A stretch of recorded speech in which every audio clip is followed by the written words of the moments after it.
கருப்பு இந்த படத்துல தளபதி விஜய் நடிச்சிருக்காரு அப்படின்னு சொன்னா நீங்க எல்லாருமே நம்புவீங்களா? அது மட்டும் இல்ல, சிங்கம் துரை சிங்கமும் இந்த படத்துல திரும்ப வந்திருக்காரு. அரசியல் பத்தி பேசின எல்கேஜி அந்த படத்தோட பார்ட் 2, அதுல அவரோட மோத போறது சூர்யா அப்படின்னு இந்த படத்துக்கு பார்ட் 2 லீடு கொடுத்திருக்காங்க. அது மட்டும் இல்லாம இன்னும் நிறைய சம்பவங்களை இந்த படம் பண்ணிருக்கு. விமர்சனத்தை ஃபுல்லா பாருங்க, என்னன்னு சொல்றேன். கருப்பு இந்த படத்தோட ஃபர்ஸ்ட் ஹாஃப் எப்படி இருக்கு அப்படின்னு பார்த்தோம்னா, கேரளால இருந்து ஒரு அப்பாவும் பொண்ணும் தமிழ்நாட்டுக்கு வர்றாங்க. அவங்க பொண்ணோட ஆபரேஷன் விஷயமா வந்த இடத்துல அவங்க கொண்டு வந்த 60 பவுன் நகைய திருடர்கள் பறிச்சுட்டு போயிடுறாங்க. அதனால இவங்க போய் போலீஸ் ஸ்டேஷன்ல கம்ப்ளைண்ட் கொடுக்குறாங்க. அந்த போலீஸ் ஸ்டேஷன்ல எப்படியோ நகையை கண்டுபிடிச்சு வச்சிருக்காங்க.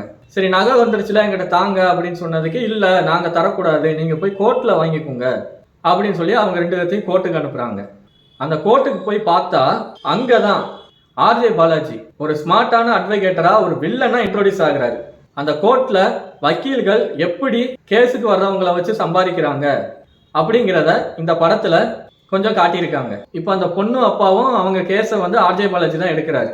கிட்டத்தட்ட ஒரு 4 மாசமா வேணும்னே இழுத்தடிச்சு 2.5 லட்சம் ரூபாய்க்கு பிரியாணி ஹோட்டல் மட்டும் சாப்பாடு பில்லு, இந்த மாதிரி அவங்க 2 பேர்த்தையும் ரொம்ப சுத்த விட்டு எந்த அளவுக்கு சம்பாதிக்க முடியுமோ அந்த அளவுக்கு சம்பாதிக்கிறாங்க. ஒரு சிச்சுவேஷன்ல உடஞ்சு போன அந்த பொண்ணோட அப்பா அந்த கோர்ட்ல இருக்கக்கூடிய கருப்புசாமி ஒரு கோயில் இருக்கு, அந்த கோயில்ல போய் அவரு அந்த சாமியை வேண்டி வழிபடுறாரு.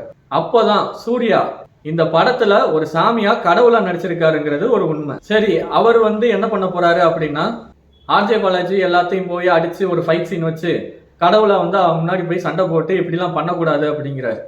அதுக்கு ஆர்ஜே பாலாஜி, நீ வேணா வா, என் கோட்டை முடிஞ்சா சரி பண்ணு அப்படின்னு சொல்லி சவால் விடுறாரு. சரின்னு சூர்யாவும் மனுஷ உருவத்துல அவர் ஒரு கடவுளா அந்த கோர்ட்ல நடக்கிறதெல்லாம் தட்டி கேட்போம் அப்படின்னு வராரு. வந்த இடத்துல ஆர்ஜே பாலாஜி, உங்களோட பவரை யூஸ் பண்ணாம ஒரு மனுஷனா ஜெயிங்க அப்படின்னு சொல்லி சொல்றாரு. சரின்னு சூர்யாவும் அதை கேட்டுட்டு அப்படியே பண்றாரு. அப்படி பண்ணிக்கிட்டு இருக்கும்போது அந்த அப்பாவோட பொண்ணு இறந்துருது. இது தாங்க முடியாத சூர்யாவும் அவங்க அப்பாவும் ரொம்ப வருத்தப்படுறாங்க. இப்போ இன்னொரு கேஸ், ஒரு பெரிய அரசியல்வாதி ஒரு பொண்ணுகிட்ட தப்பா நடந்துக்க முயற்சி பண்றாரு.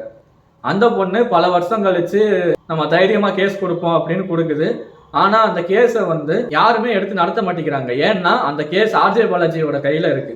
அவர் என்ன சொல்றாருன்னா, நாங்க அவர்கிட்ட பேசி ஒரு பணத்தொகை வாங்கி தரோம், அதை வாங்கிட்டு கேஸை திரும்ப வாபஸ் வாங்கிரு அப்படின்னு சொல்லி அவங்க எல்லாருமே மிரட்டுறாங்க. அந்த நேரத்துல சூர்யா அந்த கேஸை எடுக்கிறாரு. இதோட இன்டர்வல் பிளாக் வருதுங்க. இப்ப செகண்ட் ஹாஃப் எப்படி இருக்கு அப்படின்னு பார்த்தோம்னா, சூர்யா கடவுள் அப்படிங்கிற விஷயம் ஆர்ஜே பாலாஜி, அதுக்கப்புறம் இன்னொரு ஆள் த்ரிஷா, இவங்க 2 பேத்துக்கு மட்டும் தெரியும். அந்த கோர்ட்ல ஜட்ஜா இருக்கக்கூடிய நட்டி நட்ராஜ் சில பிரச்சனைகள் வாக்குவாதம் மூலமா ஆர்ஜே பாலாஜியை வெறுத்துடுறாரு. ஆர்ஜே பாலாஜி இப்படி ஒரு விஷயம் இருக்கு அப்படின்னு சொல்லி அவர்கிட்ட ப்ரூஃப் பண்றாரு. அதை கண்ணால பார்த்த நட்டி நட்ராஜ் ஒரு பயங்கரமான டைலாக்லாம் விடுறாரு. கடவுள்னு தெரிஞ்சு யாரும் எழுத்து சண்டை போடலாம் மாட்டாங்க, நான் ஒன்றும் அப்படிலாம் கிடையாது அப்படின்னு சொல்லி அவரோட டைலாக்ஸ் எல்லாத்துக்குமே தியேட்டர்ல பயங்கர வரவேற்பு ரசிக்கும்படியா இருக்கு.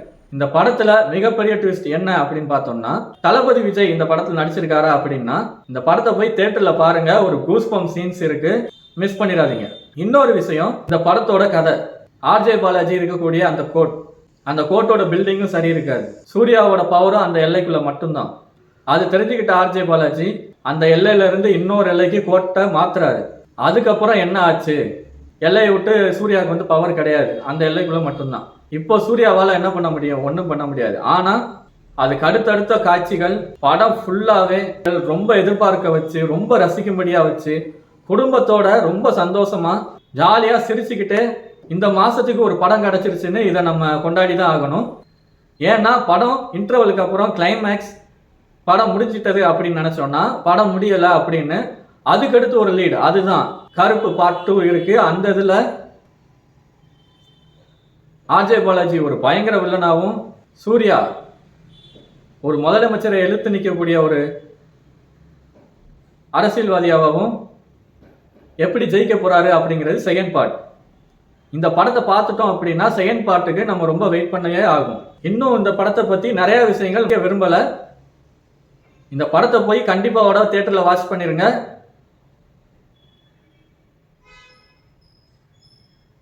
ரொம்ப என்ஜாய் பண்ண வேண்டிய படம்.